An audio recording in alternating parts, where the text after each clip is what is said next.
Hey guys, we want to show you a really nice new accessory from the brand Urnieta, which we're importing.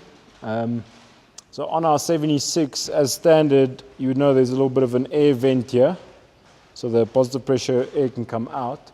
So Urnieta make this really nice access panel, which you can open up. And then what we've done is we've built a compressor in next to the drawer, and we've put our compressor outlet over here, the switch to turn it on, and then our solar input, which goes to the DC charger and feeds the auxiliary battery. So if you need pressure in your tires at any point, you can just open this door, flip the switch on. We've wired this so that it only works if the vehicle ignition is on. That's just for safety, so that in a parking lot, no one can just flick on your compressor. And then if you've got a extension hose, or this is the pump up kit from ARB, you can just simply plug it in and then do up your tires. So yeah, really simple, nice and easy to use, and it's a really nice metal, not plastic, nice finishing bit to the 76. Also works on the 78, which is the Troopy, but obviously on the pickup versions they don't have this panel. So on the pickup versions, we've looked at it. You will be able to make a plan if you're happy to cut out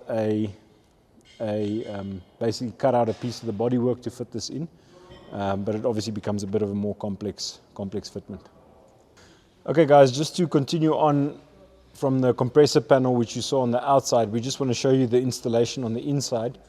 So right now you can't see it at all, and you still have your fridge, access to your fridge, access to a full-size drawer over here. But the nice part is that next to the drawer there's this flip-up panel. At the front you have your wheel well, so there's not much you can store there, but over here you've got a lot of space. So we've built the ARB compressor into here. We've actually bolted it to the side of the drawer, so there's no drilling or anything to the vehicle. Obviously the drawer fits to the OEM holes that are already there, so no drilling there at all. And then I just store my little hose kit, pump up kit in here as well. And there's actually still quite a lot of space that we can use. My straps, all my straps for tying things down, I store on this side, but there's still a lot of packing space that can be utilized next to this drawer. And when the panel is in, everything's neatly hidden away, and you still have a lot of loading space over here. And of course, in a previous video, we've shown you where the auxiliary battery sits behind the drawer.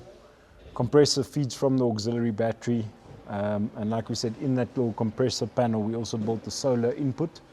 That solar input runs to the DC charger. So whenever we're out camping with the car, we can park the car. We obviously always try and park in the shade. We take our foldable solar panel, chuck that a couple of meters away in the sun. We've got a nice long extension there, plug that into that panel. Sometimes when you are in the sun, you can just chuck the solar panel on the roof and plug it in. So it's all nice and easy, doesn't use too much space. And then all the wiring stuff run behind this little panel here.